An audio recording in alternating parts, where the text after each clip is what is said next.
적으로 사실 여기 모여 있는 5사람은 다 안희정 지사에 대해서 굉장히 많은 호감을 가지고 있던 분들이에요. 우리 김나무님은 안희정의 함께 혁명 이 책 북콘서트 사회자 맞습니다. 사회 보셨고 사회 받고 끌어안았고 그날 저는 또 북콘서트 보러 가셨잖아요. 네. 권수웅 바로 이 근처예요. 네. 여기 네. 단파 스튜디오 근처. 그 북콘서트 가서 그게 작년 연말이었잖아요. 네. 예, 크리스마스 전에 네. 네. 12월 19일인가 네. 그렇습니다. 가서 마찬가지로 질문도 하고 그랬죠. 사실은 저는 지금도 이번 판은 좀 나가리 났지만 다음 판에 또 성장을 해서 또 잘 돌아올 수 있지 않을까. 아까인가요? 지난해인가요? 김 원장님이 사람 고쳐 쓰는 거 아니다. 뭐 이런 말씀하셨지만 저는 이제 그렇게 생각하지 않거든요. 충분히 안희정은 성장할 수 있는 여지가 있다. 왜냐하면 이게 안희정의 이런 문제들이 저는 원인이 이제 2가지가 있다고 보는데 일단 경험 부족. 이 참여정부 때 이 아사리판을 겪지 못한 그 경험 부족에서 오는, 그리고 여의도에서 국회의원을 하지 못한 그런 거에서 오는 경험 부족 탓이 있고, 그리고 2번째는 지금 주변 사람을 잘못 쓴 탓이 있는데 이 주변 사람을 잘못 쓰고 있는 이 현상은 저는 진짜 어쩔 수 없는 부분이 있다고 생각한 게, 나는 문재인이 조종고 같아.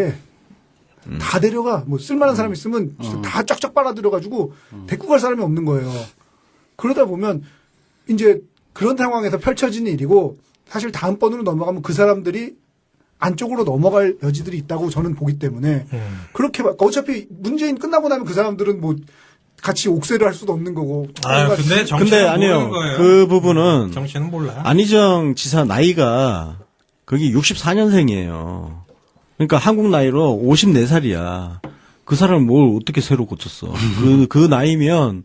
그리고 지금 조금 전에 이승훈 PD가 말한 뭐 경험 부족 이런 거 본인이 그렇게 생각할까? 내가 요즘 안희정 지사 발언을 보면 본인은 전혀 그렇게 생각 안 하는 것 같은데? 오히려 국가 원로급이죠. 오히려 기존 정치인들이 정치를 잘못하고 있다는 이런 식으로 훈계하는 식으로 이야기하고 있던데. 굉장히 이렇게 위에 올라가 계시죠. 이렇게 에티튜드 보면은 전지적 희정 시점. 그래서 실제로 그 안희정 지사 지지층을 보면 50대 이상에서 지지층이 많아요. 오히려 저 40대 이하는 전부 문재인이야. 네, 그렇죠. 왜 그런지에 대해서 안희정 지사는 뭐 시대 교체 떠들고 있는데 거기서 한번 생각을 해봐야 돼. 잠깐만. 하여튼 예. 권수웅님 자주 하시는 게 있는데 뒤에 있는 주제 앞으로 당기는. 오케이. 요 문제는 저희가 이제 나중에. 마지막에 과연 고쳤을 수 있느냐.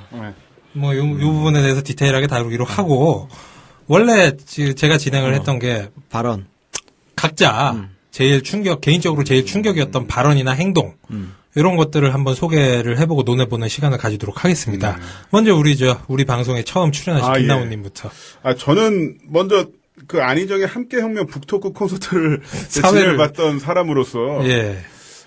인간적인 미안함이 있어요. 인간적인 미안함이 있지만은 저 여러 가지 생각을 해본 결과 저 문재인 후보님을 지지하게 되었고, 그래야 문재인 영상도 찍게 되었는데, 이번 방송을 준비하면서 아무래도 저는 그 일반 유권자 입장에서 내가 왜 안 지사님에게 실망하게 됐는지를 차근차근 살펴보면서, 또 함께 혁명이라는 책을 작년에 읽어보긴 했지만 다시 읽어봤습니다. 다시 읽어보면서 이분이 지금 하고 계시는 어떤 선이라든가 대연정 이런 발언과 이 책에 있는 내용들을 다시 한번 정보들 누적을 시켜보니까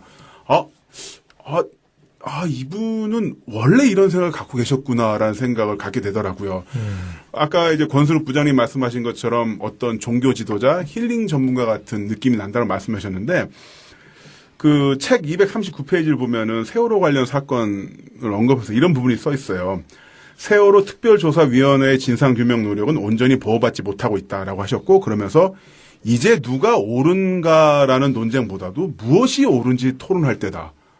근데 세월호 사건 관련해서는 누가 옳은지 이미 다 나와 있죠.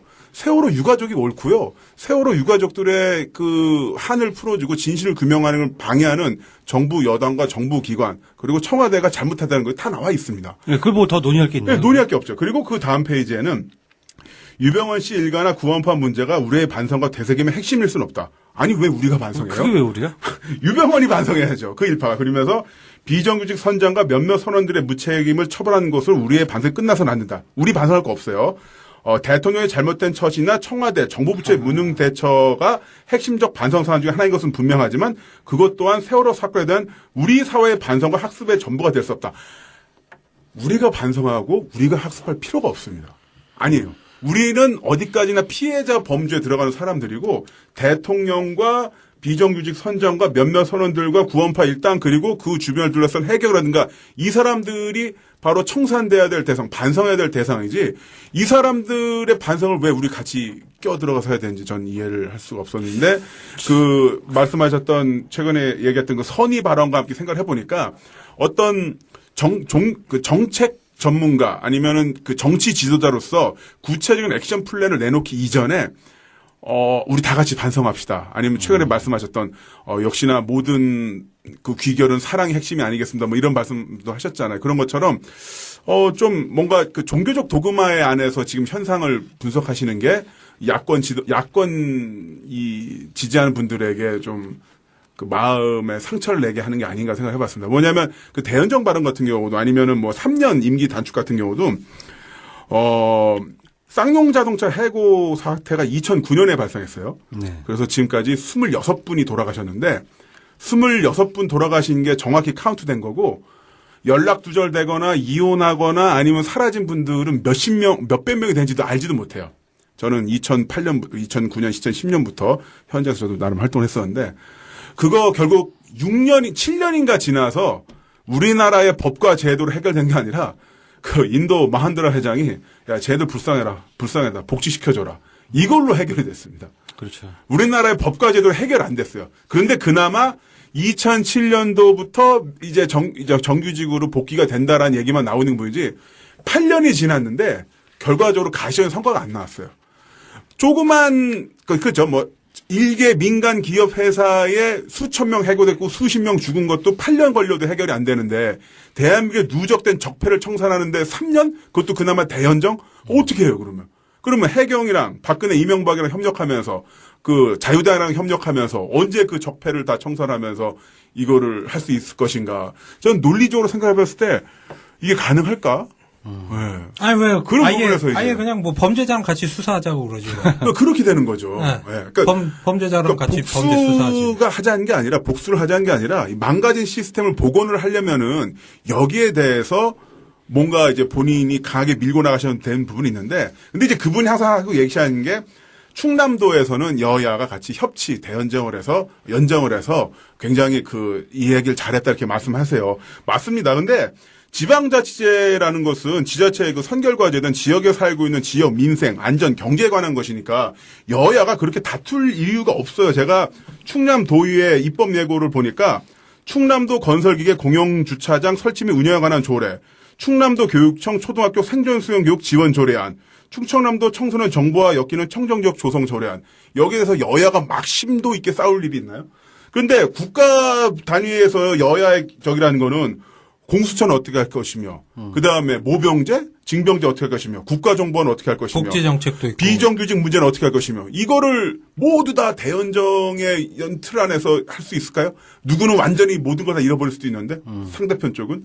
그러니까 뭐랄까, 그런 부분에서 제가 갖고 있는 상식에서 저는 그냥 정할못입니다. 일본 유권자 입장 보셔도, 안 지사님, 되게 똑똑하고 스마트하셨는데 왜 이렇게 되신 거요라는 안타까움이 너무 있는 거죠. 그러니까 처음 봤을 때 정말 영화 속 인물인 것 같아요. 너무 잘생겼더라고요. 말씀도 잘하시고 너무 좋았는데 최근 어떤 언행과 그 언행을 보고서 또 이 방송 좀 더 책 읽어보니까 저는 안희정 지사님이 점점 그 도로명 주소 같은 캐릭터가 되어버린 것 같아요. 도로명 주소. 왜냐면 상암동 24번지 하면 어딘지 알아요. 동교동 상암동 다 아는데 월드컵길 24 어딘지 아세요? 모르죠. 대한민국 어딘가에 있는데 어딘지 모르겠는 거야.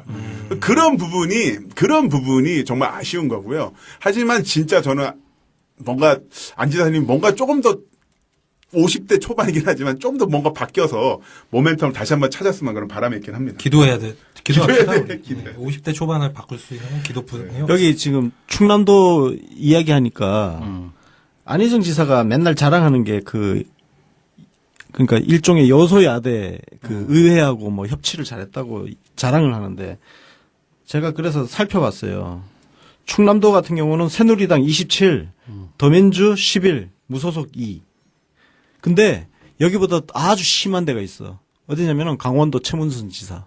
거기는 뭐 헬이지 헬. 새누리당 44, 더민주 4. 생각해 보세요. 거기는 그냥 새누리 밭에서 지금 도지사 하고 있는 거야. 근데 잡음 없잖아. 도지사는 탄핵 같은 거 없나 보다. 별거 없잖아요. 그건 충남 도지사라는 지방자치단체장의 업무라는 게 대부분 국가 위임 사무예요. 국가 위임 사무라는 게 뭐냐면은 국가에서 정해준 일을, 그러니까 정부가 할 일을 대신해주는 그 역할이 대부분이에요. 자체적으로 뭘 일으켜서 하는 그런 거는. 그래서 제가 약간 첨언을 했어요. 그 지자체 내에서 갈등 해결로 되게 자랑하고 있는 것 중에 그러니까 하나가 그 좁은 경험을 그렇게 너무 자랑하면 안 돼. 뭐 친환경 무상급식 갈등 없이 시행했다. 친환경 무상급식 솔직히 어느 데서나 다 인기 있는 정책이잖아요. 또 뭐 오래된 그 조력발전소 갈등을 했었다. 근데 이 지자체 문제는 언젠가는 해결돼요. 왜냐면 극한 이념대로로 가는 사안들이 아니기 때문에 글자 그대로 조금씩 양보하고 갈등 조정이 가능한 사안입니다. 근데 중앙 정치를 그대로 대입시키는 건 좀 무리가 있다는 생각이 들어요. 네, 정정 하나 할게. 강원도 의석 분포가 새누리당 34, 더민주 6, 무소속 5. 그래도 헬이네. 헬이야, 헬. 화탕지옥이냐, 열탕지옥이냐, 이 정도 차이인 것 같고. 40도, 45도. 예, 그 정도 차이인 것 같고. 김나무님께서 좋은 말씀 해주셨는데, 이승훈 PD님은 어떤 거에 쇼크를 받으셨나요? 일단 안지사에 대해서 지금 제가 갖고 있는 인상을 이제 사자성어로 뭔가 두 개를 말씀드리고 그 다음에 이제 말씀을 드릴게요. 일단 안지사라는 사람은 어떤 사람이냐? 저는 백면서생이라고 생각해요. 백면서생. 네. 그러니까 세상 경험이 적어. 근데 본인은 세상 경험이 많다고 생각해. 그 충남도지사라는 한정된 경험이 있을 뿐인데, 굉장히 한정된 경험이 있을 뿐인데, 그 경험이 마치, 그러니까 우리가 책에서 본 거를 전부인 양 아는 게 그런 걸 백면서생이라고 하잖아요. 네. 그러니까 이론과 실제가 대입됐을 때 실제가 잘못됐다고 말하는 사람들. 그런 사람들 이제 백면서생이라고 하는데, 그런 인상을 받고요. 말하는 걸 들어봐도 그렇고. 그리고 안지사의 말과 행동을 사자성어로 얘기하면 화중지병. 어렵다. 그림 안에 떡. 그림의 떡이다. 왜냐하면 다 좋은 말이에요. 안지사가 하는 말 들어보면 다 좋은 말이에요. 그러니까 이렇게 구체적으로 따지고 들어가면 문제가 많지만 그냥 듣기에는 참 좋아요. 좋은 말이에요. 법륜 스님 같지? 네. 그러니까 좋은 말이야. 그리고 본인이 정말로 잘해보겠다는 의지도 저는 있다고 생각해요. 그거에 대해서 의심하지 않아요, 저는. 근데 문제는 그게 묘하게 결합돼서 이렇게 공중으로 떠버렸다는 거죠. 공중으로 떠버리는 바람에 현실성이 없어. 말 같지도 않은 소리가 돼버릴 수가 있는 거야. 근데 본인이 아직까지 그거를 깨닫지를 못하고 있는 것 같아요. 근데 그거 같은 경우는 저는 주변에서 메꿔줘야 되는 부분이라고 생각하거든요. 그런 약점은 메꿔줄 수 있다. 그러니까 본인이 바뀌어야 되는 게 아니고 그런 약점을 메꿔줄 수 있는 주변 사람이 필요하다고 생각해요. 예를 들면 유비라는 사람은 사실은 실제로는 그런 뜬구름 잡는 사람이 아니라 굉장히 현실적인 사람이었지만 연의에서는 굉장히 뜬구름 잡는 사람처럼 나오잖아요. 굉장히 좋은 얘기만 하고 이런 사람처럼 나오는데 그게 제갈량이라는 어떤 막강한 참모를 만남으로 해서 그걸로 인한 단점들이 상쇄되고 장점들이 오히려 빛을 낼 수 있는 그런 부분이 저는 있었다고 생각을 해요. 마찬가지로 지금 안희정에게 필요한 것도 그런 역할을 할 수 있는 참모가 아닌가. 근데 안희정 참모를 하고 있는 사람을 생각해 보면 그렇지 못한 사람들이 대부분이 그런 역할을 할 수 있는 사람이 지금 근데 저는 솔직히 이 의견에 대해서는 제가 반론을 하고 싶은 게 네. 안희정 지사한테 일단 이광재 전 강원도 지사 네. 노무현 대통령의 기획통이었습니다. 네. 좌희정 우광재였죠. 그리고 윤태영 대변인이 있거든요. 네. 노무현 대통령의 메신저였죠. 대한민국 최고의 명대변인이죠. 저는 이광재, 윤태영 정도면 네. 물론 이제 수적으로는 당연히 문재인 쪽에 비해서 딸릴 수 있지만 저는 그 기획 쪽의 이광재, 메시지 쪽의 윤태영 이 인물들과 1대1 다이다이로 붙였을 때 문재인 쪽에서 압도적으로 발라버릴 수 있을 만한 인물이 있습니까? 사활대 타자들인데요. 근데 특징이 참모가 좋아도 성격이 말을 안 듣고 가르치려고 하는 스타일이에요. 안희정 지사가. 네. 아무리 참모가 옆에서 얘기를 해도 저만 믿고 따라와 주십시오, 동지들. 이런 식으로 나가는 스타일이에요. 그래. 기본 쪼가. 옛날 우리 그래서- 학교 나 학교 다닐 때 학생회장님 같아.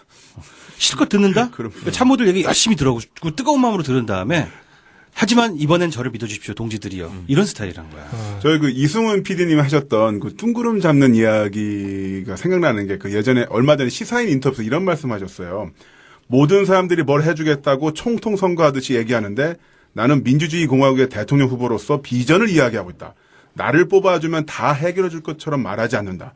민주주의는 시혜가 아니고 이것저것 해주겠다는 건 민주주의 정치인의 어법이 아니다. 나는 그렇게 말 못한다. 그러니까 공약에 대해서 이야기하지 않겠다 이야기하면서 이제 저번에 금요일에 했던 CBS 경선자 토론에서 이런 말도 했었죠. 미국 대선의 예를 들면서 미국 대선에서도 공약은 후보가 아닌 당에서 만든다라고 얘기했는데 아니죠. 미국 대선에서 트럼프가 장벽 세운다고 했었고 그렇죠. 무슬림 추방도 공약 다 내세웠죠.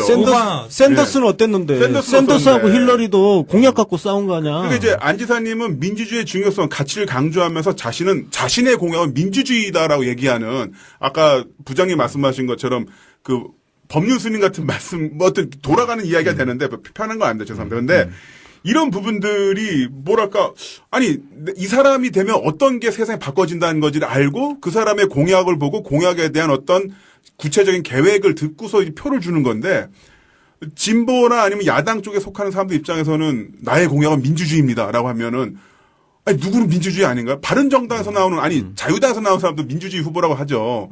그러니까 이런 부분에 조선민주주의 인민공화국이라고 나라가 네, 있죠. 북한도 있죠. 그러니까 이런 부분에 대해서 좀 어려움이 느껴지는 그거 거죠. 듣다 보면 빡쳐요 진짜. 오케이. 요 부분들은, 이게 이제 좀 심도 깊게 다뤄야 되는 부분이라서, 조금 있다가, 다 같이 또 다시 논해 보도록 하고, 지금 우리 게스트로 모신 김남훈님, 이승훈님이 왜 이렇게 어떤 지점에서 쇼크를 받으셨나, 이 얘기를 들었는데. 네. 아니, 윤곽 제가 쇼크 받은 얘기는 아직 안 했는데요. 아직 안 했어. 왜 안 해요? 그 얘기 하라고 그랬더니 딴 얘기하고 아니, 있어. 딴 얘기를 하려고 했는데 얘기가 넘어가서 이렇게 토론이 되는 거예요. 그럼 너 짧게. 네. 예. 저는 지난 총선 이후에 정말 우리나라가 전국이 많이 바뀌었다고 생각해요. 그 많이 바뀐 이유 중에 가장 주요한 이유는 민주당이 바뀌었기 때문이라고 생각을 하고 네. 민주당이 바뀐 가장 주요한 이유는 내부 총질러들을 우리 간크나이트 선생님께서 다 데리고 나가줬기 때문이 다시 크다고 생각해요. 진짜 그 내부 총리들이 다 한 군데 있었다고 생각하면 훌륭하신 그러니까 분이죠. 그분이 아니었다면 정말 지금도 우리는 최순실이 누군지 모르고 있었을 가능성이 크고 우리는 지금도 여전히 삽질하고 있었을 가능성이 큰데 맞아. 내부 총질러들이 나가자마자 이렇게 4월에 총선 나오고 사실은 뭐 8월 9월 넘어가면서 6개월도 안 돼서 사실은 세상이 뒤집어진 거잖아요. 그러니까 이 사건은 내부 총질러라는 게 얼마나 해로운지를 보여주는 굉장히 좋은 사례라고 생각해요. 그러니까 내부 총질러들은 정말 반드시 단속할 필요가 있는 게 두 가지 이유인데 내부 총질러들이 해롭기 때문에 그리고 내부 총질러들을 단속함으로써 내부 총질을 할 생각을 못하게 만드는 효과까지 생각하면 내부 총질러들에 대한 단속 그리고 내부 총질러들은 내부 총질을 하는 사람은 절대 내가 받아들이지 않겠다는 시그널을 줄 필요가 그래서 있다고 생각하거든요. 내부 총질러들이 너무 해롭기 때문에. 근데 어제 내부 총질러계의 선두주자, 내부 총질러계의 스티브 잡스. 빌 게이츠는 못 되고 스티브 잡스로 박영선을 그것도 영입을 한 것도 아니에요. 본인이 제안을 했고 박영선은 생각 중이라는 기사가 떴어요. 되게 그러면 큰 자리로 영입 제안을 했죠. 뭐 멘토 의원? 의원 단장. 네. 자, 그렇게 됐을 경우에, 저기는 내부 총질을 해도 되는 곳이다가 운다가 될 거예요. 그러니까 안희정이 만약에 뭐 대통령이 되건 뭐가 됐을 경우에는 그러면 박영선이 높은 자리에 갈 수밖에 없는 것이고. 아니죠. 내부 총질을 할수록 주가가 올라가게 되죠. 아니, 그러니까 그 얘기를 하고 싶은 거예요. 그러니까 내부 총질을 해도 괜찮구나를 넘어서서 내부 총질을 해야 되는구나까지 갈 수 있다는 거죠. 그렇지. 조경태가 그렇게 하는 걸 보면서 이제 많은 분들이 그 영향도 받았을 텐데 그 굉장히 중대한 일이거든요. 그러면 다시 또 우리는 그 아사리판으로 돌아가게 되는 거예요. 그러니까 내부 총질러들을 단속하겠다는 의지가 되게 저는 중요하다고 보거든요. 근데 저는 그래서 내부 총질에 대해서는 끊임없이 얘기를 해왔고. 그 총질을 자기가 당한 게 아니거든, 안희정 입장에서는. 그렇죠. 당한 적이 없어. 근데 하지만 좋은 소총수다 이렇게 생각하는 거지. 하지만 인사는 시그널이잖아요. 인사라는 건 이 사람을 이 자리에 앉힘으로써 그 사람이 실제로 일을 하는 효과도 있지만 이런 사람이 이렇게 됩니다라는 효과가 분명히 있는 거거든요. 근데 내부 총질러를 위에 앉혀놓는다는 얘기는 내부 총질을 하면 위로 올라갑니다를 보여주는 건데 맞아요. 그것만큼은 제가 받아들일 수가 없던 거예요. 여태까지 저는 안지사에 대해서 굉장히 좋게 얘기하고 지금도 아직 희망을 갖고 있지만 아직 희망을 갖고 있고 요번에는 난 나가리 났다고 생각하지만 다음번엔 잘해주기를 기대하고 있는데 그럼에도 불구하고 내부 총질러만큼은 받아들이면 안 되는데 이게 저는 내부 총질에 대해서 이렇게 너그러운 이유는 뭐냐면 백면 선생이기 때문이라고 생각해요. 내부 총질이 현실적으로 얼마나 해로울 수 있는지. 수류탄이 집안에서 터진 거랑 밖에서 날라온 거랑 효과가 다른 건데 그거에 대한 구별을 못하는 그런 백면서생적인 면 때문에 생긴 거다. 네네. 저는 이 지점이 제일 빡치는 부분인 거죠. 예, 예. 그게 안희정 지사는 지금 자기 배반을 하고 있어. 자기 민주주의자라고 맨날 떠들고 다니고 그걸 공약이라고 얘기하는데 지금 방금 이승훈 PD가 얘기한 내부 총질이라는 게 뭐냐면은 본질적으로 반민주주의예요. 불복이죠, 그러니까 불복. 불복이란 말이야. 민주주의의 제일 중요한 거는 내부 경쟁을 통해서 다수파가 생기고 소수파가 생기는 거야. 거기에 승복하는 게 민주주의야. 근데 지금 국민의당으로 간 사람들이 전부 불복한 사람들이고 그 일부 남아있는 사람들이 바로 박용선 뭐 이런 사람들이 불복하는 사람들이야. 그 사람들을 자기가 직접 영입 제안을 해서 모셔간다?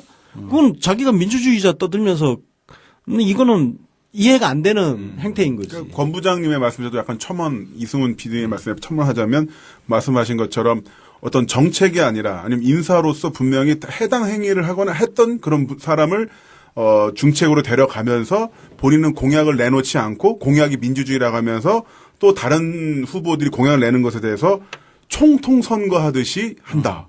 이것 또한 굉장히 민주주의, 지금의 이 시스템 자체가 민주주의잖아요.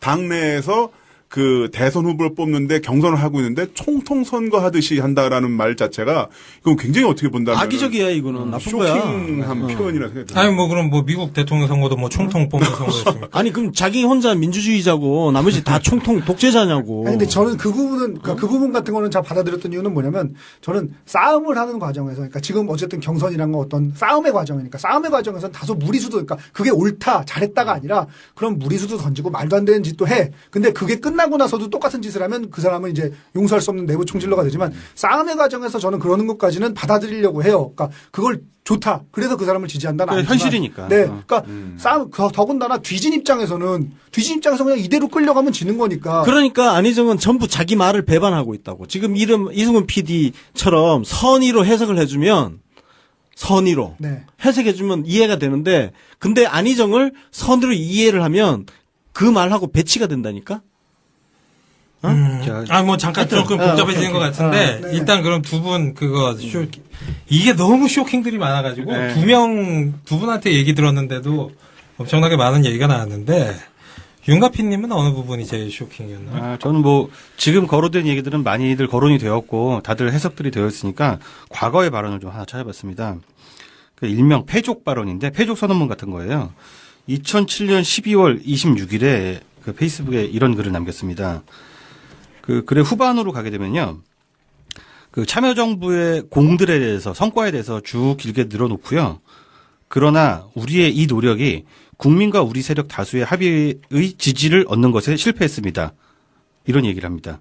그리고 마지막 뒤로 가면 좀 감상적인 이야기를 하면서 뭐 상을 치르는 3일 내내 눈물 한 방울 보이지 않다가 사무제를 끝내고 부모님 계셨던 빈방에 들어와 펑펑 울어버리는 그런 심정처럼 우리는 모진 마음으로 이 슬픔과 패배의 시간을 견뎌야 합니다. 이제 우리는 실컷 울 여유가 없습니다. 우리는 패족입니다. 이렇게 끝나는 글입니다. 제가 이 글을 보면서 좀 소름이 끼쳤던 부분이 뭐냐면은 이거 패배주의거든요. 자, 패족이라고 하고 그래서 우리가 무엇을 해야겠다는 것이 빠져 있어요. 근데 사실 저한테 개인적으로 있어서 안희정은 우리 집안의 막내 형 정도 되는 뭐 나랑 나이 별로 안 나는 차이 안 나는 그런 연배인데 우리 집안의 큰 깃발을 자기가 패족이라고 깃발을 딱 꽂아버립니다. 그렇게 선언을 하고 대안도 제시 안 합니다. 네. 그런 이러한 패배주의가 굉장히 여러 군데서 반복되는 그런 코드예요. 아까 뭐 김남우님 말씀하신 것처럼 뭐 공약을 내봤자 잘 되지도 않을 거고 빌공짜 공약이고 당이 내야 되고 총통제가 아니고 민주주의의 한계를 자주 말하고요. 여소야대 국면에 대해서 위기의식을 계속 부추기는데 거의 다 혼자 빈방에서 생각한 패배주의를 가지고 아젠다 전체를 바꾸려고 하는 거예요. 지금 최순실 게이트 이후에 국민들의 담론 방향 그리고 시대 정신이 가고 있는데 자꾸 그걸 뒤로 끌어올려서 참여정부 시절로 복귀를 시키고 그때의 과오를 노무현 대통령의 일부 과오들을 바로잡으려는 이상한 반복, 강박관념 같은 게 보인다는 거죠. 저는 이 부분에서 좀 절망감을 느끼는 그런 거죠. 요거 첨언하면 패족이라고 해놓고 문제는 자기는 민주당 최고위원 선거에 나갔어. 예, 바로 나갔죠. 패족이 왜 나가? 그때 패족 그 글을 보면 일단 우리 뭐 반성의 시간을 갖자 뭐 그런 식인데 그래놓고는 권갑장도 3주 쉬는데. 그때 우리 그 따봉시 할 때 김종민 그 안희정 의원 안희정 지사 측근이라고 하는 김종민 의원 우리 따봉시에 나와서 그 얘기했잖아. 네. 뭐냐면은 그때 민주당 최고위원 선거 나갈 때 문재인 대표를 비롯한 소위 친노들이 선거 출마를 말렸다는 거 아니야. 근데 말렸는데 그때 말싸움 언쟁을 하면서 왜 아무도 안 나가냐. 나라도 나가겠다. 네. 그럼 패족 선언한 지 그거 얼마 안 된 시점이었어. 앞뒤가 안 맞네. 이해가 잘 안 가는 그러니까 말들이 많아요. 혼자만의 세계에 빠져 있는 거야. 네네. 근데 뭐 이건 이따가 다루게 될 거지만 제가 정말 이상하고 우려스러운 건 혼자만의 세계에 빠져 있는데 혼자만의 세계가 두 개인 것 같아요. 이 얘기는 뭐 제가 조금 이따가 다시 하고 권수동님은 어떤 부분이 제일 참 충격과 공포였나요? 뭐 충격과 공포보다는 예. 저는 노무현 대통령을 그러니까 하는 말, 나오는 워딩들을 보면 노무현 대통령이 했던 말 그대로라는 이야기를 제가 한번 했잖아요. 콜라보네이션 그 책을 보면 노무현 대통령이 추진했던 정책들 거의 그대로예요.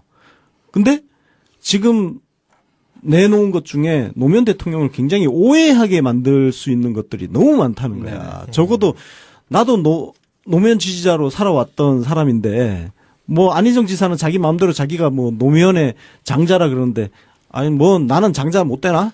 내가 선언하고 장자하면 되지 뭐. 하여튼 그 중에서 실은 참 서럽겠네. 배다른 형제 객생겨. 내년 생겨. 아니 예수 다 자치보다 형이래. 예수 제자들은 다 그 예수 부인하고 예수 복음을 널리 알린 거는 예수 한 번도 만나본 적 없는 사도 바울이 예수님 복음을 세계에 전파한 거 아니에요. 하여튼 그렇다 치고. 예, 치고. 다수당한테 총리 지명권을 주겠다. 나 이게 사실 좀 빡쳤어요. 네. 왜 빡치냐면은 이게 왜 이 안희정 지사가 왜 이런 말을 하게 된지 히스토리가 있죠. 히스토리를 알고 있어. 그 히스토리가 노무현 대통령 그 고건총리 임명대로 되돌아가요. 네. 초대 총리가 고건이잖아. 2대 총리가 이해찬이에요. 근데 원래 책임 총리제라는 게 있었어요. 이거를 노무현 대통령이 2002년 대선 출마하면서 공약으로 했어요. 네. 책임 총리를 왜 공약으로 했냐면 우리나라 국무총리라는 게 전부 허수아비 핫바지잖아. 황교안이죠. 지금 우리 그 정홍원부터 해가지고 박근혜 대통령 치하에 총리들 존재감 없이 하는 거 우리 봤잖아. 그래서 정호원은 존재감이 있었는데. 그렇지. 책임 총리제를 그때 공약으로 내세웠단 말이에요. 네. 그래서 노무현 대통령은 총리로 고건을 임명을 했는데 임명한 이유가 그거예요. 그거 자체를 연정으로 본 거야.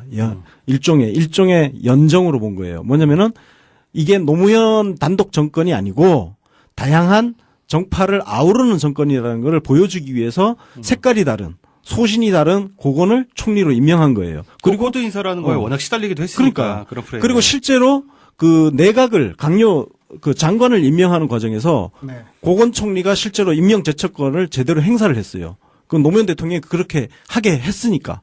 그래서 자기하고 노무현 대통령 본인하고는 색깔이 안 맞지만 고건 총리가 지명한 장관을 임명을 했단 말이에요. 그 대표적인 게 뭐 오명 과기부 장관, 그다음에 강동석 건교부 장관 이런 사람들. 그런데 또 반대로 노무현 대통령이 지명하고 싶었던 장관시키고 싶었던 사람을 고건이 비토 나왔을 때 그걸 그냥 수용을 했단 말이에요. 자, 근데 그때 무슨 문제가 생겼냐면은 그 책임 총리제 공약을 안 지킨다는 뭐 비판 같은 게 좀 있었어요. 근데 노무현 대통령이 그랬단 말이에요.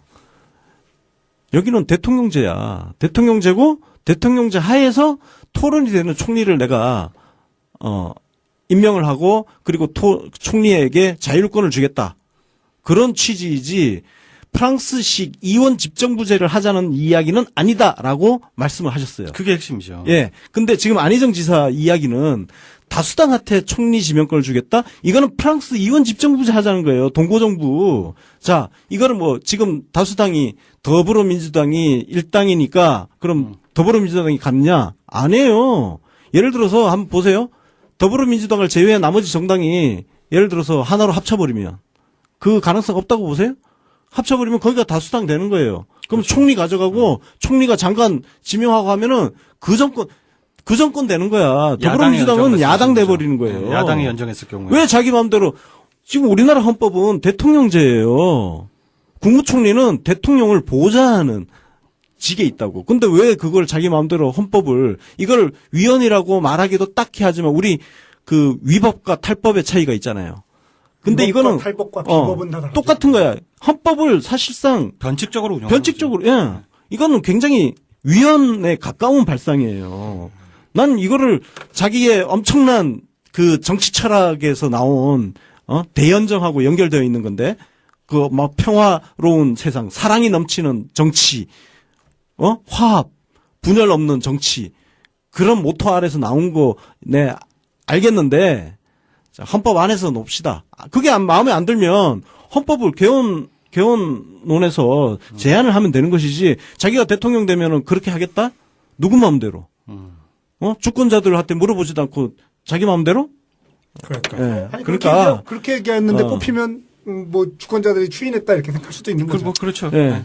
그래서 심판을 잘 해야 이 부분은 정말 한번 혹시 이 방송을 안희정 측근들이 듣는다면 좀 전해주세요. 다시 생각해 보시라고. 뭐 다시 생각하나마나 이번엔 나가리라 어차피. 왜 이렇게 얘기해. 그렇죠. 나가리는 나가리지 이번은 뭐 나가리 된 거고, 예, 정작 중요한 것은 우리가 맨 마지막에 그럼 차차기를 이분이 잡아도 되는 거냐. 그거랑 이분이 그럼 과연 5년 동안에 고쳐 쓸 수 있는 그런 포텐셜이 있는 거냐 아니면 이게 절망적인 거냐. 이거를 마지막에 논해봤으면 좋겠고. 잠깐만. 네. 얘기 못한 게 있어. 아니, 근데 그건 다음 총리가 이해찬이잖아. 네.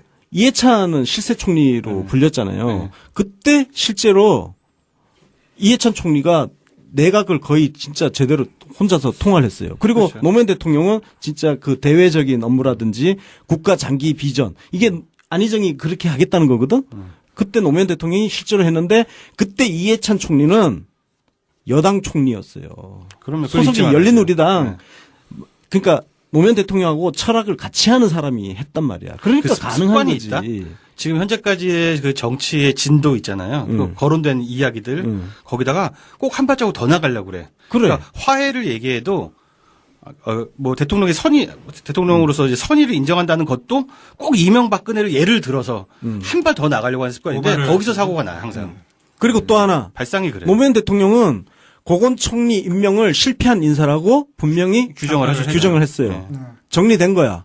그거를 근데 다시 끄집어내 와서 더 오버해가지고 무슨 프랑스식 이원 집정부제 버금가는 그런 식으로 하겠다는 거는 참 그 프랑스 이원 집정부제 예를 드는 것도 그게 정말 잘못된 건데 프랑스식 이원 집정부제를 예로 드는 것은 이원 집정부임에도 불구하고 나라가 안 망했다.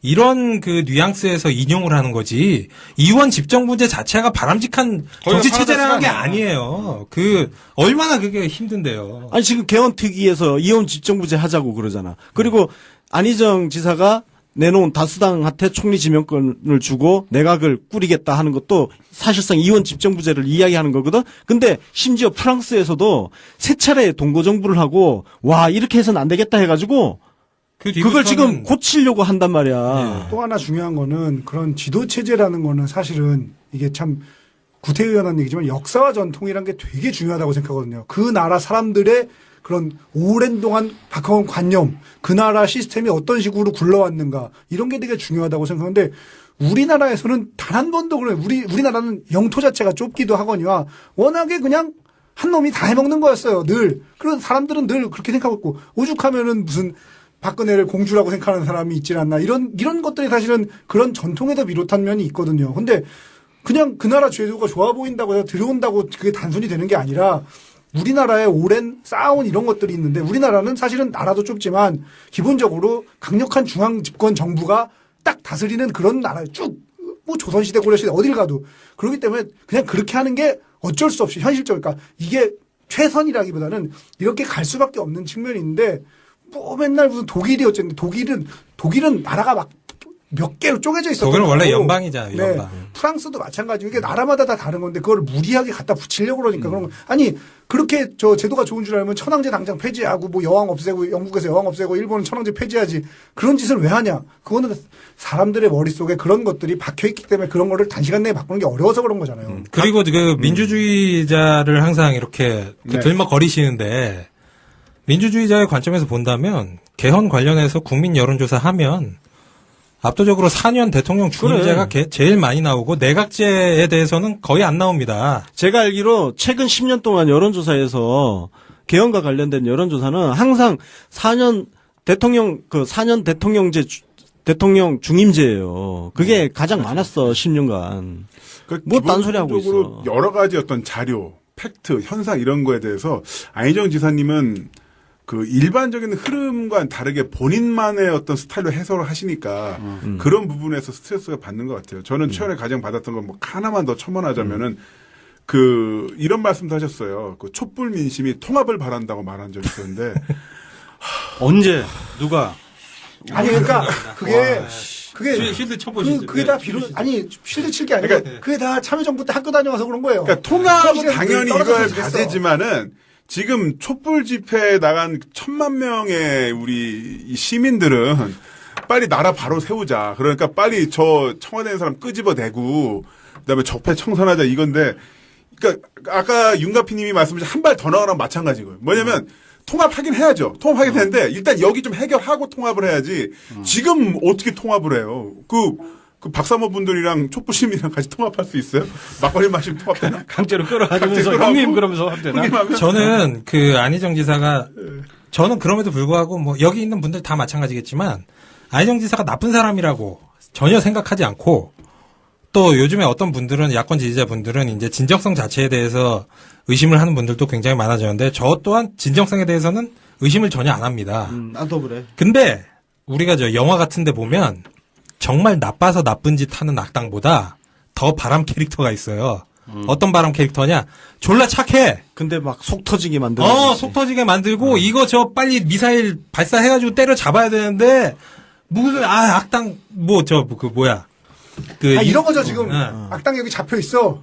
얘 일단 죽이고 빨리 우리 다음 진도 빼야 되는데 풀어줘. 여기서 이거를 죽이는 게 옳으냐? 이게 절차적으로 맞지 않고 뭐 정의에도 맞지 생명의 않아. 소중함 뭐 이런 걸 얘기를 하는 나는 거죠. 막 근데 포석줄을 풀고 나와 악당이에요. 보통 그러지. 난 그 대사가 생각나. 암세포도 생명이에요. 임성환 그러네. 작가. 임승환 작가 막 그 얘기가 생각이 나면서 저는 그 오래된 격언 지옥의 가장 뜨거운 자리는 도덕적 위기의 시대에 중립을 지킨 자들에게 예약되어 있다. 근데 안희정 지사는 그게 이제 비도덕적이라서 그렇게 하는 건 아니지만 지금 결과적으로 수구 세력, 박근혜 세력, 친박 세력들에게 면죄부를 주는 어떤 정치적 효과를 계속 발생시키고 있는 거예요. 네, 맞습니다. 그러니까 이번엔 나가야 되니까. 그래서 이제 이번이 지금 중요한 게 아니고 네, 이번이 중요한 게 아닙니다. 안희정의 미래도 지금 걸려 있는 사실 거예요. 오늘 얘기 주제가 그거예요. 내가 약간 그런 발암 물질 하나 투척할게. 발암 물질. 신들렸어 지금. 이게 안희정의 길에 수록된 건데 들어보세요. 정치인들은 오로지 국민과 역사 앞에 종교인이 고해성사할 때처럼 무릎을 꿇어야 합니다. 국민들은 여의도의 싸움에 진저리를 치십니다. 싸움 좀 하지 말라고 말씀하십니다. 국민의 말씀을 그대로 따르면 됩니다. 저거 읽고 정말 이건 정치 파괴적인 언어예요. 정치 혐오입니다. 정치 아까 전에 혐오죠. 우리 김남훈 씨가 얘기한 통합, 지금 국면의 통합 이야기하는 그 뻘소리하고 같은 궤를 같이 하는 거예요. 말씀하신 거는 지금은 이제 조선일보도 그런 얘기는 하는데 한 5, 6년 전에 조선일보가 정치 혐오를 조장을 하면서 정치인들 맨날 싸운다. 정치 공세한다. 그런데 사실 정치인은 정치 공세하는 게 맞고요. 육탄 공세는 저 같은 프로레슬링 선수 하는 겁니다. 그러니까 그리고 모든 어떤 그 사회 가치관의 그 폭력적 그 교환, 그러니까 실제 물리적 폭력이 아닌 그 제도적 폭력으로 자원이 교환되는 게 정치라고 보거든요. 그런 상황 속에서 이렇게 웃으면서 티타임 가지면서 모든 걸 할 수 있나요? 아니죠. 때로는 뭐 필리버스터도 하고 아니면 삿대질도 하고 고성도 지르면서 그러면서 의견이 통합이 되는 건데 이 모든 거를 한 장만 사진 한 장 착착 찍어서 야 국회의원들 맨날 싸움질만 한다. 이거는 밤에 택시 타고 가다가 기사님이 하는 소리잖아요. 국회의원들 다 총살시켜야 된다고. 저는 저런 비폭력의 정치 폭력적 혐오발언을- 강요라고 봅니다. 네. 그러니까 비폭력을 강요를 하는데 굉장히 폭력적으로 그렇죠. 강요를 하는 거야. 정치인은 정치 공세하는 게 맞아요. 프로레슬은 육탄 공세하고. 거기 이제 이게 뭐 여야 이렇게 여야 양비론으로 맨날 싸운다고 그러는데 그렇죠. 네. 우리가 그 여야 정치권이 뭐 육탄전으로 싸우든 뭐 이렇게 의회 내에서 싸우든 왜 그런 싸움이 벌어지는지 똑똑히 알고 있지 않습니까? 싸움을 거는 세력이 있고 말도 안 되는 걸로 싸움을 키우는 세력이 있고 그거를 갖다가 대응하는 과정에서 아니 그럼 뭐 상대방이 뭐 나를 갖다가 칼로 찌르고 낫으로 베고 망치로 오한마로 머리 때리는데 나는 그냥 가만히 뭐 맞다가 뒤져야 돼? 그러니까 저는 그게 관념이 잘못된, 그러니까 일단 기본적으로 우리들의 관념이 잘못된 탓이라고 생각해요. 그러니까 예를 들면 복싱 선수가 복싱으로 싸우거나 레슬러가 레슬링으로 싸우는 거에 대해서 우리가 야 제대로 애들 맨날 싸움만 하니 아니면 뭐 야구 선수들이 야구로 싸움을 하는 거에서 왜 맨날 싸움만 하니라고 생각하지 않잖아요. 근데 정치인한테만큼은 유독 왜 쟤들은 저렇게 맨날 싸우냐. 근데 사실은 정치인들은 자기들이 믿는 가치관 혹은 자기들에게 표를 주는 유권자를 놓고 한바탕 싸우는 게 맞는 거거든요. 그 싸우라고 정치제도가 생긴 거죠. 그러니까 의회 민주주의 싸우라는 거죠. 제도가. 싸우라고 있는 건데 싸우면 싫어해. 그러니까 그 관념이 잘못돼 있는 부분이 있는데 그 관념을 그대로 받아들인 사람들이 대부분 정치 혐오론자들인 거죠. 그리고 또 그런 상태에서 그 표면적으로나마 어떤 그 격렬한 토론, 싸움 이런 것을 아예 부정하게 된다면은 결과적으로 소수 세력, 약자들의 목소리가 더 낮아질 수밖에 없죠. 그렇습니다. 그거는 그거랑 그게 똑같아요. 핵심입니다. 왜 회사에서 잘렸다고 왜 저기서 데모하냐, 딴 데 가지. 이거랑 똑같은 거예요. 강자들끼리 담합을 강요를 강자들끼리 하는 다 거예요. 담합할 수 있는데 네. 그래서 그런 부분에 있어서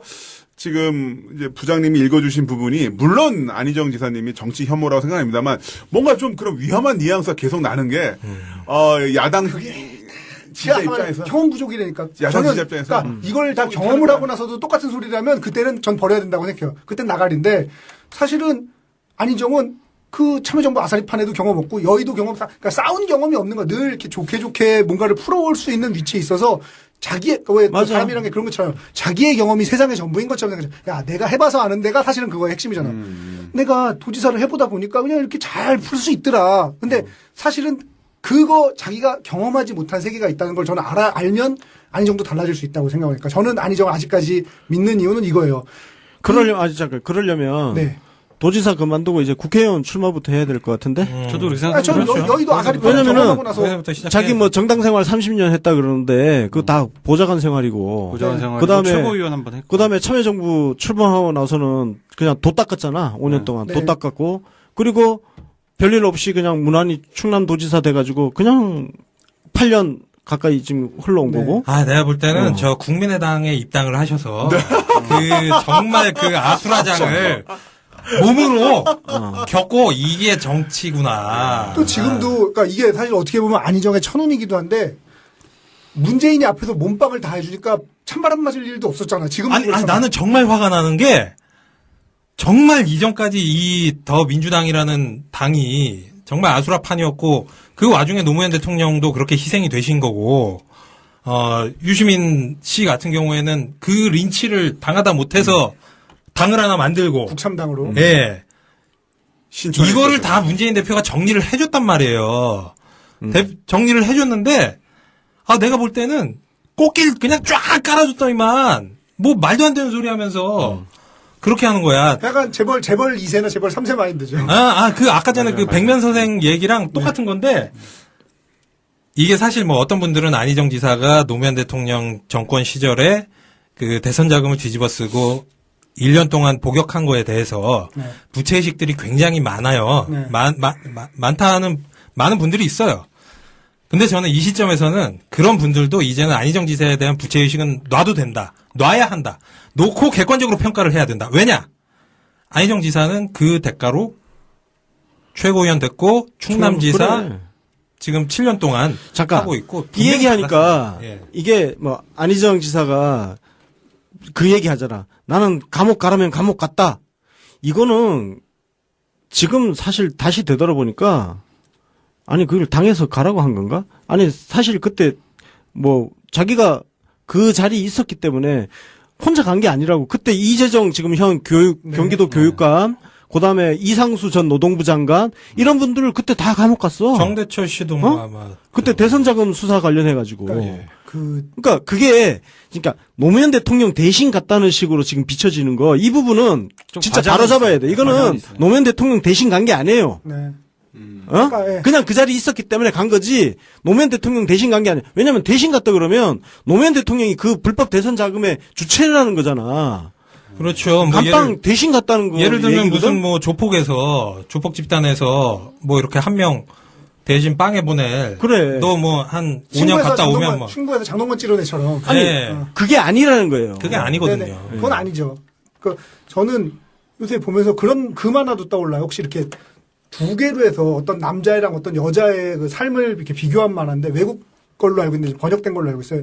어떤 남자애는 좋은 집안에서 자라가지고 편하게 뭐 누구 소개받고 과외받고 대학 가고 이렇게 해서 좋게 자란 거예요. 그리고 열심히 살았죠. 어떤 여자애는 가난한 집에서 자라서 걔가 공부했을 시간에 알바하면서 공부했고 이랬고 결국에 끝에 가서 얘는 되게 잘 됐고 남자애는 잘 됐고 이제 여자애는 뭐 웨이트리스를 한 거예요. 근데 그거에 대해서 본인은 그렇게 얘기한 거죠. 나 정말 노력 열심히 해서 잘 왔다. 여기까지 나 정말 그러면서 웨이트리스 보면서 쟤는 노력 안 해서 못된 거다 이렇게 생각을 한단 말이죠.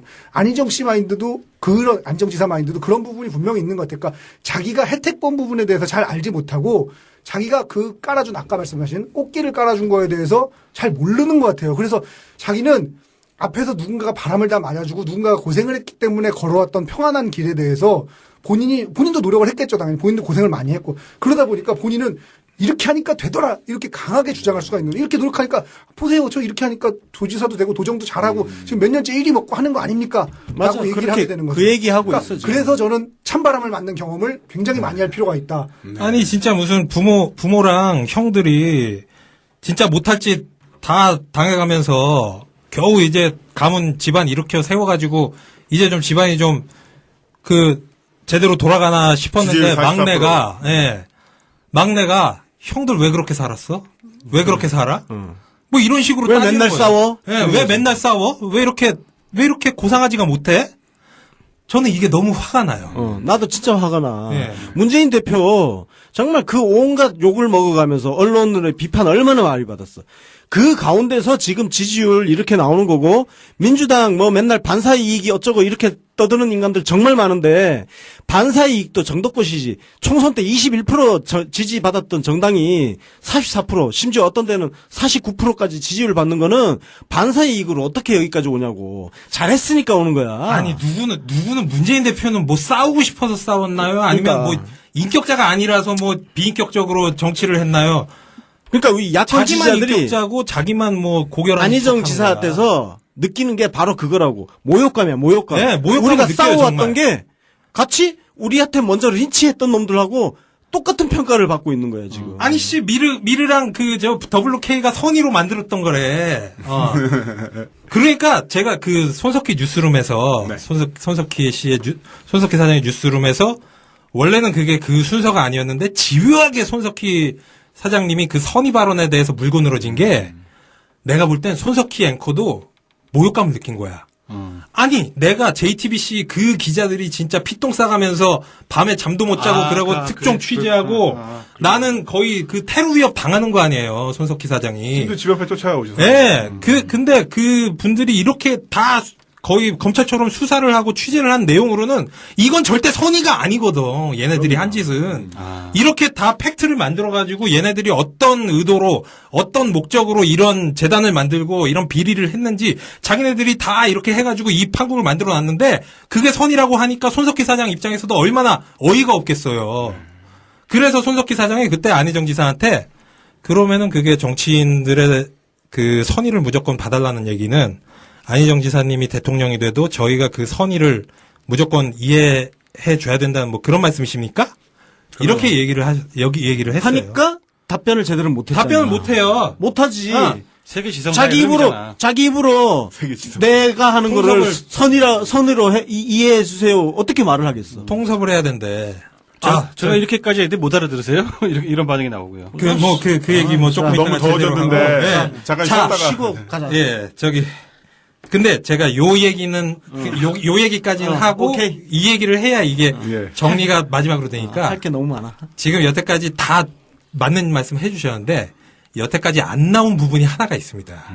제가 최근에 발견한 건데 보면 뭐 백면서생이다, 뭐 또는 나이브하다, 보수 지나치게 한 스텝 더 나아가서 보수화된다. 근데 저는 어저께쯤에 되게 놀라운 글을 발견했어요. 안희정 지사가 2016년 12월 20일에 자신의 페이스북에 썼고 아까 전에 저 김남훈님한테 들어보니까 그 전날에 있었던 북콘서트에서도 거의 동일한 내용의 발언을 실제로 본인 입으로 하셨다고 예 그런 증언이 들어왔습니다. 제가 다 읽지는 않고 발췌를 해서 말씀드리자면 함께 혁명 정의로운 나라를 향해 친일 매국 사대주의에 청산되지 못한 역사가 독재를 낳았습니다. 그 친일 독재 세력은 지역주의와 종북 좌빨 공세로 야당을 고립시키고 국민을 분열시켜서 민주공화국 대한민국의 70년 헌정사를 유린한 채 오늘에 이르렀습니다. 그러고 뭐 쭉 가고 있다가 본인이 이제 어떤 뭐 1번, 2번, 3번 결의 뭐 이런 거를 적어놨는데 1번 박근혜 대통령의 탄핵을 관철시킵시다. 2번 국민을 우롱하는 친박 새누리당은 즉각 해체해야 합니다. 아이고. 3번 김대중 노무현 정부 시절 다 이루지 못한 친일 과거사 청산을 마무리합시다. 4번 지역주의 종북 좌빨 운운하는 못된 정치를 다시는 발붙이지 못하게 합시다. 5번 친일 수구 세력에 협력해왔던 모든 권력기관 재벌의 책임을 묻고 개혁해야 합니다. 재벌도? 예, 모든 권력기관과 재벌의 책임을 묻고 개혁을 해야 한대요. 그러면서 마지막에 청산되지 못한 이 역사, 그 역사가 반복해서 빚어내고 있는 새누리 정권의 어처구니 없는 민주주의 역행, 인권유린, 국정농단을 더 이상 우리 후손에게 물려주지 않을 것입니다. 이 글을 12월 20일에 쓰셨는데 지금으로부터 2달 반 전입니다. 그래서 저는 처음에는 이거를 이제 아는 지인한테 확인 요청을 해서 이게 안희정 지사 본인이 쓴 글이 아닌 것 같다. 이건 뭐 12월 캠프에서 쓴 거냐. 12월 20날 저녁 7시 30분에 북토크 콘서트가 있었네요. 그러니까 그날 그 당일이네. 맞아요. 예. 그날 내가 현장에서 들었던 그 자리에서 본인이 말씀하신 거 맞죠? 그럼 저는 여기에서 또 한 가지 정말 중요한 의문이 드는 게 저는 이걸 읽고 제가 이재명 시장님 딱 페이북 이제- 계정을 잘못 들어왔나? 그래가지고 이름이랑 이 프사를 다시 확인을 해봤어요. 이건 아무리 봐도 이재명 시장님의 메시지고 워딩인데 근데 안희정 지사 워딩이었던 거야. 근데 불과 2달 이게 뭐 한 2년 반 전 얘기면은 그 사이에 뭐 정치 철학이나 역사관이나 정치관이 네. 진화하고 발전했을 수도 볼 수 있습니다. 충분히. 근데 이게 불과 2달 반 얘기인데 지금으로부터 2달 반이지만 이미 이 글에서는 해체시켜야 되고 청산해야 된다던 새누리당한테 대연정을 하자고 발언을 한 게 이로부터 한 달도 안 돼요. 이거는 제가 볼 때 이거는 여러 가지 가능성이 있는데 첫 번째 안희정은 다중인격이다. 두 번째 이 시점까지 이런 어떤 철학이나 정치관을 가지고 있다가 불과 한 달 사이에 바뀌었다. 세 번째, 선거를 위해서 원래 이렇게 생각하고 있었는데 거짓말을 하고 있다. 역선택을 위해서. 예, 역선택을 위해서 거짓말을 하고 있다. 근데 제가 볼 때는 이 세 가지 모두가 굉장히 위험한 거거든요. 근데 내가 보기엔 셋 다 아니야. 그럼 뭡니까? 셋 다 아니고 생각이 아직 정리가 안 된 거야. 이 생각도 안희정의 생각이라고. 이 생각도 있고 존재하고 있고 뭔가 이 싸우는 정치를 대화와 타협이라는 그 민주주의 원칙이 관철되는 정치로 바꿔야 된다는 이 더 큰 원칙이 또 머릿속에 존재하고 있는 거지. 이 두 개가 이 배치되는 것들이 머릿속에서 둥둥 떠다니면서 정리가 안 돼 있는 거야. 근데 뭐 다른 정치인이면 뭐 그럴 다 수도 안희정의 있는데 생각이야. 대선 후보가 그렇게 생각이 안정되어 있으면 정말 위험한 거 아닙니까? 그렇지. 제가 볼 때는 그게 더 위험한 것 같은데요. 제가 얘기한 것보다. 다중인격이면 뭐 정신과 치료 받으면 되고 그러지만. 근데 그래서 나는 지금 아직 생각이 정리 안 된 사람이다. 훈련도 안 돼 있고 아까 이승훈 PD 얘기했듯이 여의도 정치 경험도 없고 겨우 충남도지사 경험 그 국한된 경험 뭐 이런 한계에 있는 거 이걸 빨리 새로운 장으로 뛰어들어서 새로 학습하고 다시 생각해야 된다. 아니, 생각이- 그러니까 지금 당장도 문제가 아니고 그래서 차차기도 이거는 뭐 모르겠어 하여튼. 이건 아니 이게 양립이 가능한 생각도 아니고 전혀 두 개가 양립이 불가능하고 서로 공격하는 생각을 가지고 있는 분이 자기 생각 정리 안 하고 대통령 되겠다고 나오는 건 저는 솔직히 국민에 대한 예의가 아니라고 이건 생각해요. 제가 정리를 해드릴게요. 이건 뭐냐면은 지난 12월에 잠시 시류에 좀 영업했던 겁니다. 한참 촛불 집회가 뜨거워졌을 때는 모든 정치인에서 다 강경한 척했단 말이야. 심지어는 새누리당과 바른정당도 마찬가지로 다 나와서. 김문수도 심판해야 된다. 그렇지. 굉장히 강경했단 말이야. 맞아, 김문수도. 그때 안희정이라고 그걸 안 할 수가 없는 상황이었고 그 시기가 계속 했는데도 이재명이 워낙 그 자리를 강하게 잡고 있다 보니까 안 되겠다. 내 원래 전공인 오른쪽으로 이동하자. 이렇게 돼서 지금 올해 좀 태도가 달라진 거죠. 근데 뭐 새누리당이나 뭐 바른정당이 그러는 거는 뭐 그렇다고 치더라도 더불어민주당의 대선 후보가 그래서는 안 되는 거 아닙니까?